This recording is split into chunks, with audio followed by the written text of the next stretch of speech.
Bonsoir Jérôme Maes.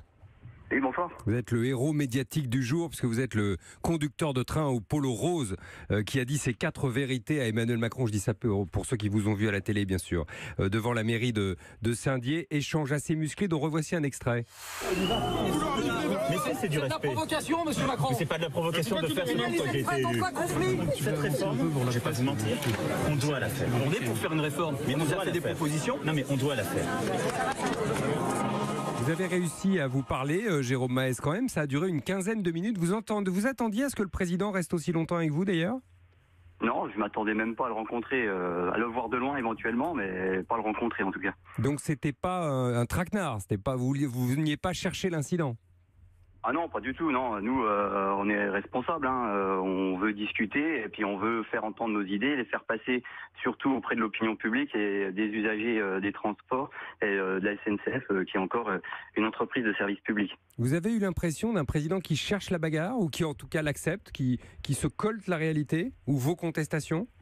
Bah, j'ai pas trouvé que c'était qui cherchait la bagarre. Moi, j'ai eu plutôt l'impression qu'il cherchait à discuter. Alors après, je sais pas s'il s'attendait à peut-être autant de répondants sur ces sujets, sachant que nous, on a quand même des arguments, qu'on sait de quoi on parle. Quand on parle de la dette, de l'avenir, par exemple, là, en l'occurrence, c'était sur les lignes vosgiennes que je l'interpellais, parce que sur notre région, dans les Vosges, il y a 2 lignes qui sont menacées, la ligne Épinal-Saint-Dié et la ligne Épinal-Belfort, sachant qu'il y a déjà eu une autre ligne qui est ancestrale, puisque c'était la ligne qui faisait Nancy-Pont-Saint-Vincent, Contrexéville-Vittel, qui est la ligne thermale par excellence du début du siècle 1900, dans les années 1900. C'est ça votre sujet à vous ?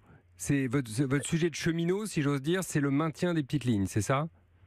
C'est le maintien de toutes les lignes et également des petites lignes, parce que dans le rapport Spinetta, les plus menacées sont les petites lignes. C'est 9000 km de lignes sur toute la France. Et si demain la dette n'est pas reprise à la hauteur et que la concurrence arrive, hélas, les concurrents vont se mettre sur les lignes les plus rentables et toutes ces petites lignes vont être abandonnées. C'est ce qu'on veut pas. On veut rester un ce sont les régions, ce sont les régions qui décideront des fermetures ou du maintien ou pas des lignes, pas les éventuels concurrents de la SNCF, ni même la SNCF elle-même. Donc c'est les politiques au final qui décideront. C'est les politiques, mais M. Macron est l'homme politique en France qui régit la vie politique en France. Donc c'est aussi lui qui donne les dotations aux régions. Et quand les régions n'ont pas les moyens financiers d'entretenir ces lignes, on voit bien ce qui se passe actuellement, c'est que dans les Vosges, il y a 2 lignes qui sont sur la sellette. Vous savez bien qu'il ne fera pas marche arrière, d'une certaine manière. J'imagine que vous l'avez senti aujourd'hui dans votre dialogue, long dialogue d'ailleurs. Avec lui, la loi a été votée en première lecture à l'Assemblée. La réforme de la SNCF, ça c'est le Premier ministre qui l'a dit aujourd'hui, va entrer en vigueur, en tout cas pour le statut, au 1er janvier 2020. Donc les nouveaux embauchés n'auront plus le statut que vous avez. Vous êtes prêt à aller jusqu'où pour vous défendre ? Alors moi, je suis porte-parole des cheminots, donc après c'est les cheminots qui décideront en assemblée générale. Mais actuellement, les cheminots sont toujours aussi motivés, même si la direction fait croire qu'il y a moins de grévistes. Moi, je vois bien sur notre région, il y a toujours aussi peu de trains qui roulent. Voilà. Pour mon dépôt, par exemple, on est toujours à plus de 75% de grévistes. Donc les copains d'équipement sont à plus de 50%. Matériel, c'est pareil, et au contrôle aussi. Donc et dans les postes d'aiguillage aussi. Donc après, c'est une moyenne, quoi. Il faut voir que sur le terrain, il y a beaucoup d'agents qui suivent la mobilisation et qui demain seront en grand nombre dans les manifestations. Mais j'imagine que quand il y a eu 8 jours de grève dans le mois, on fait les comptes à la fin du mois, non ? Vous êtes père de famille, je crois que vous avez 2 enfants, votre femme travaille, si j'ai bien compris, en maison de retraite ? Voilà, tout à fait. Donc on fait les comptes à la fin du mois, ça pèse un moment. Bien sûr, mais en même temps, quand on a des convictions, on va jusqu'au bout, et c'est ce que j'ai voulu faire passer comme message à M. Macron, c'est qu'on a des convictions, en plus qu'on est persuadé qu'elles sont bonnes pour l'avenir du pays, pour l'avenir des usagers.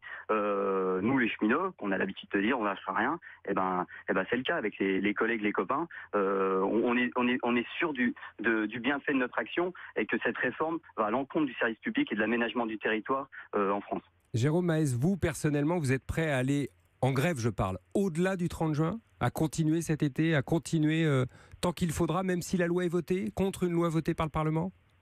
Vous vous rendez compte que c'est une entreprise quand même qui est publique depuis 1938. quand c'était les entreprises privées qui avaient la charge des transports ferroviaires en France, donc jusqu'à 1938, elles étaient déficitaires. C'est l'État qui a dû reprendre cette dette et qui a maintenu le chemin de fer en France. Le chemin de fer en France s'est développé grâce à l'État, grâce aux collectivités, grâce à toute la nation. Et demain, on veut laisser ça tomber et on a peur que ces petites lignes disparaissent. Donc on ne va pas laisser un pan complet de notre économie, de notre aménagement du territoire s'écrouler comme ça, juste pour faire plaisir à quelques acteurs qui veulent se faire un peu de pognon sur le dos de la SNCF et des usagers et des Français. Jérôme Meis, merci d'avoir été avec nous ce soir. En tout cas, vous vous êtes fait entendre à la fois du président qui est resté un quart d'heure avec vous de manière improvisée et sur les antennes d'Europe 1. Ce soir, le héros médiatique du jour, c'était vous. Merci beaucoup. Merci, bonne soirée.